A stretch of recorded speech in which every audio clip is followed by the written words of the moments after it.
We are Didi and Arma, and in our daily lives we support people on the path of self-liberation. We teach time-tested energy skills like Qigong, Tai Chi, internal alchemy, traditional nutrition and meditation. We help people release stagnation, build energy, and become aligned with themselves and their purpose in life. In this podcast, we share the methods, skills, and solutions that helped us, our students, and now hopefully you move forward. Let's explore transformation together. We're talking diet again today. Nutrition is one of the main pillars of Chi skills, so a very important topic if we want to optimize our energy. But there's a lot of confusion out there, I guess, about diets, and especially you see a lot of one size fits all. But I think the traditional nutrition is not about one size fits all, right? It's totally different. So maybe in this podcast, it's a good idea to look at some of these differences and how traditional nutrition looks at the right diet for the person.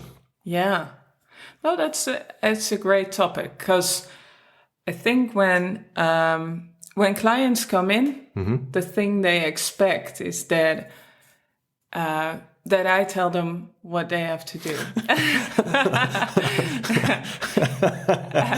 Like, a lot of people hope for that, I guess. Yeah. They're like, okay, you tell me, and then I'm just gonna implement. And now I can carry on. Yeah. I'm gonna implement, or I'm just carry on. Yeah. So no, it's a journey. It's that's why it's a part of the Qigong. Really, it's a journey that you gonna discover while on this path. And the first thing that I'm always doing with people, and we talked about journaling. Yeah, for sure. And it's to get really aware of your patterns and of what do I eat and what kind of effect does it have. And then the second step, because I can read so much out of this journal, which is just great. You can read about someone's personality almost, because you see it reflects so much, right? The rhythm of the day of someone, and the kind of food that someone is taking, and the choices they make, and exactly rhythm or no lack of rhythm. Exactly. So that's one part, and then the second step is that we're really gonna analyze someone by the 5-element system. Okay. So we're gonna look at where do you have disbalances? Yeah. Is there first, on a bigger scale, do you have any coldness symptoms or signs of warmth or heat in the system? Are there any blockages in the system? So to really analyze, like, what's the state of this person at this moment in time? Yeah. And then you already have an overview over what kind of food they eat. So you analyze the person, you analyze the food, and you combine these two. Well, that's what you get. Yeah. These disbalances or imbalances, a big part of them is because of the food you eat this day. Yeah. Sure. Yeah, or your diet in this particular moment. So if you want to make changes, you have to see, what is the first step that I'm gonna do? And for most people, that is to take out the very warming things and the very cooling things. So that on the extremes. The extremes, yeah. And if you take them out, you get a bit more to the middle. And the thing that we really want in traditional Chinese medicine, and I think in Qigong as well, is to be more balanced. Yeah. To be more in the middle. Absolutely. More stillness. Yeah. And the extremes, and think about extremes, because that may be very abstract. and we've been talking about it before. Yeah. It's more like the coffees, chocolate, all those nice things. Sugar is on the very cold side. Tropical fruits, it's Yeah. more on the cold side. Alcohol on the very warming. These very warming herbs. Yeah. Yeah. Yeah. Spices, yeah. Yeah. So, if you look at these things, what they do is they bring a lot of unrest. Yeah, absolutely. They shake the system up constantly. Yeah. Yeah. Yeah. So, and they create stagnations, of course. And they are sort of anti-flow. I think a lot of people, when they come in, they expect a sort of diet that, so what do people want to achieve with a diet, right? That's an important aspect because, in traditional Chinese medicine, you're looking for, you optimize flow, right? Yeah. Releasing stagnations, you want to build the energy up, all these things. But it's not per se about, being, what sometimes people expect from a diet. It's different. I think it's almost the same discussion as we tend to have about health. Mm-hmm. Is health the absence of sickness, or is health something like flourishing? Right. And I think with diet, it's the same. Is diet something you do so you're not ill? Yeah. Or is it something that helps you Prosper. to grow, to prosper, to flourish, to be the best human you can be? Mm-hmm. And these are two very different approaches. Yeah. And you see in the Western medicine, in today's world, that it's changing a little bit, but we're more treating people like, okay, the absence of illness. Yeah. That's health for our Western medicine. And in traditional medicine, you see they want people, there's a lot of preventive work. Yeah, for sure. And you want people to flourish, to be the best they are, because it's a spiritual path. Yeah, if you look at an alchemical part of an alchemical process, as a human being that can transform to their highest potential, that's a completely different animal, right? Yeah. Human. Animal? Human. So if we look at the client that comes in and wants hopes a one size fits all, like, oh, okay, Didi, tell me what I have to do, and now I'm ready. And then I'm like, sorry, maybe you have to go to someone else. No, but you're going to help them, they're going to help themselves by discovering their own imbalances. If they can discover and see their own imbalances, now something wakes up. Yeah. And this something will help, move forward in this path. Yeah, absolutely. And what you see, if you take away those extremes, and that's why, and then that's for almost everyone. And hopefully they also work with you. Yeah. They combine both our expertises. They also start to feel more and more. Mm-hmm. The noise is going away a little bit. They start to tune into energy. Yeah. They learn how to feel energy. That helps the process that they're in with me as well. For sure. Because when you can feel much clearer what the food does to your system. Yeah. If you're journaling, and you will see with people who've been training with you and doing the process with me, is that they start feeling more and more what's good for them. Absolutely. So they're fine tuning, and then they're going to, and of course there is some theory behind a 5-element food as well, but then they start to implement it and start to feel more and more what is good for me. I remember when I started training, this is many moons ago, But but my teacher, he said at a certain point, he's like, if you're gonna walk this qigong path, don't be surprised that you're gonna start eating better, start taking better care of yourself along the way, because your body is gonna tell you. Yeah. And he was so right. There was a moment in time where with the diet I had, constantly everything just went through. Remember, I mean, this was a phase of maybe a couple of months that my body just sort of was like, okay, so you want to develop as a human being, you want to walk the spiritual path, you want to walk the energy path. Okay, now I'm going to tell you that this food is not good for you. Yeah. Before that, I had different symptoms, of course, but now my body was really, really clear. It was sort of just rejecting the food. Yeah. And I was confused. I was like, what's happening? What's happening? Yeah. But my sensitivity grew.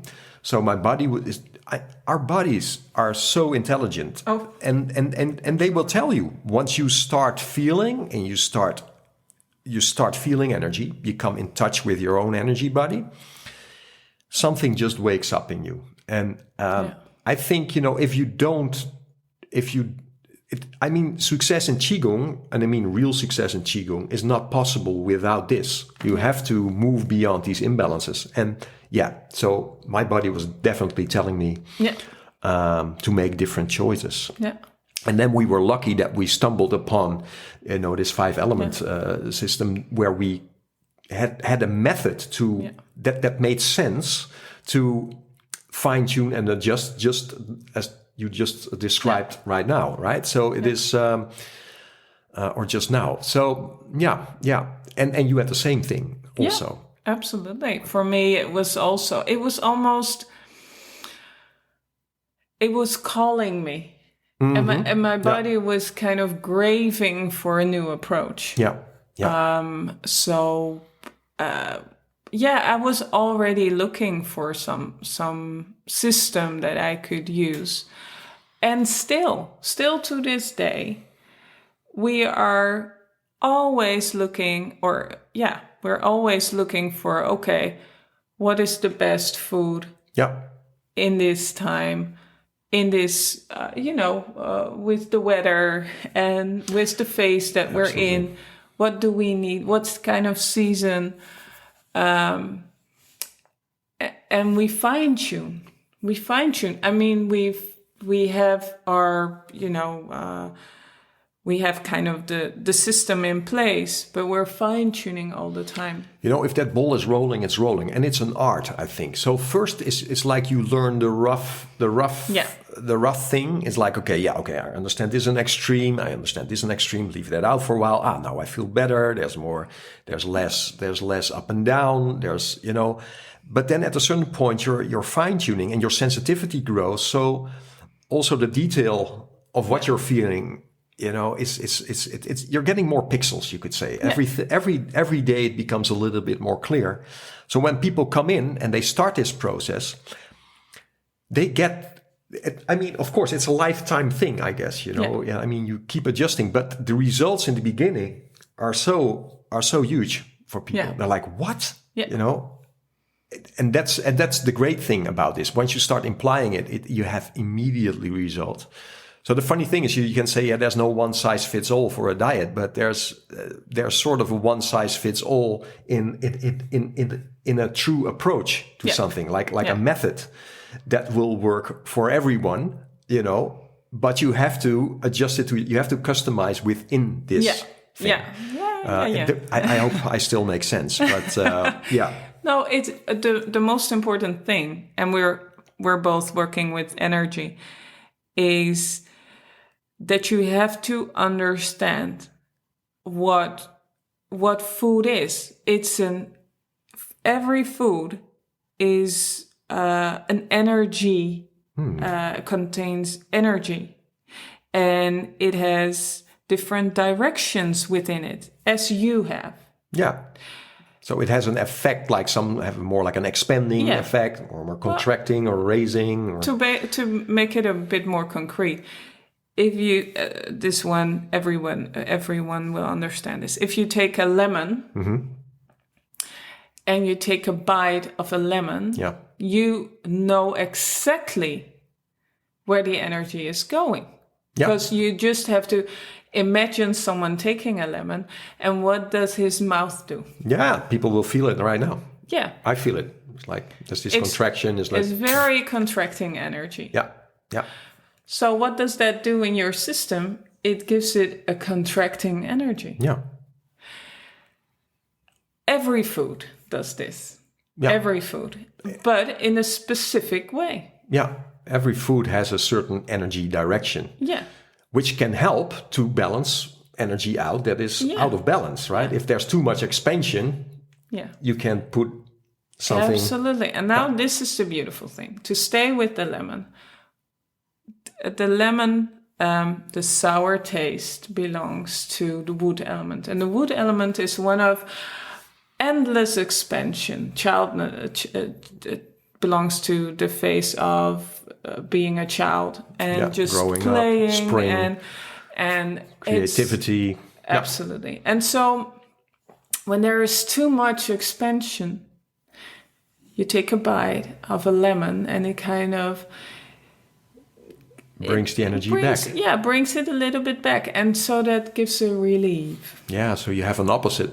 Yeah. And now you can balance it. Yeah. Don't overdo it, though. No. That's a balancing act, right? That's just to explain how this works. And so this works with every element in this way. And that's so amazing. I mean, with the traditional nutrition, there's so much experience in this that... it just works. It just works. Yeah. It's amazing. So that's in a nutshell what it does, right? There's this balancing of energies. And now that you know, or not everybody knows yet, but now that we know how all these foods work, because we've tasted them, we've tried them, we've cooked with them, and we've experienced with them. Now we know, now is a good time for that lemon, or now is not a good time for that lemon. Yeah. Absolutely. And now is a good time. In the winter, we want to have warming, more sweet taste to get us through that winter time. Yeah. And in the springtime, you want to have more of a cleaning experience for your system. Yeah. So and the food that is growing around you is mostly the food that is good for you at that particular time. Yeah. So the season. Absolutely. Yeah. So this is so beyond one size fits all approach. You eat this and you drink that, and now you're healthy, and you see it never really works. It just people keep searching for something and trying to reinvent something. Yeah. And of course, I think modern science and discovering all these nutrients and how they, of course, there's something we can learn from that as well. Oh, yeah. Right? But if it becomes that sort of approach only, you miss the seasons, you miss the energy part, you miss feeling, you miss experience. And so that can never work for everyone the same. I mean, my father, he had heart surgery, but he's got all these hot flashes and hot rashes, right? And so we were like, do you drink any coffee, right? Yeah. And he's still drinking coffee. So he's putting all this heat in his system, and he's got all these red spots on his face and things like that. But his heart surgeon advised him to do so. It's like, no, it's fine to drink these coffees, and that's good for blah blah because there's this thing in it that will help blah blah. Actually, the coffee belongs to fire element, which is related to the heart. Yeah, there we go. But then we have to look at the person if there is not already a lot of heat in the system. Yeah. And so in the modern nutrition, most dietists, they don't really implement the temperature of food. Right. Yeah. So they just look at the nutrients. It's almost ridiculed. Yeah. Right? If you talk about that stuff. It's yeah. like, banana's cold. Yeah. But, they see a banana as a source of all these fibers, vitamins, etc. Yeah. And so that must be healthy. Yeah. Yeah. But if you, and I'm not saying it's not healthy. It's not healthy for me because it cools down my system. And what happens is that my stomach will say, "Oh, Didi, I'm not sure. I will just send it right through because Yeah. I'm not gonna deal with this." Right. It's just yeah. And for someone else, it may be better. But if you feel like, oh, I have to go to the toilet maybe more than once every night, or even once every night, and take that away, it might even help. Yeah. You know, I've seen clients who've just taken out bananas out of their diet, and they say, oh, everything's changed within a week. Yeah. It's just yeah, totally. So yeah, it's a different approach, and this and I like to look at your diet and nutrition as something that kind of gives you an opportunity to really flourish. Yeah, it's a different approach when you look at that like that, right? Yeah. It's so you get rid of the imbalances, you create flow, you create vital energy. Yeah. Now we have a foundation to build upon and move beyond, you could say. And Right. I love that. Yeah. So that's great. Yeah, I hope this is enlightening for you when you hear this. Yeah, and if you want to know more, if you want to train with us, we have a summer workshop coming up in July and in August. Yeah. So I will put some more information in the description below. Absolutely, and we'll be going into this next to the Qigong training as well. So that will be a great combination. So if you're interested in that, let us know. Let us know. And hopefully we see you here. Okay. Okay. Thanks for listening. Bye. Bye-bye.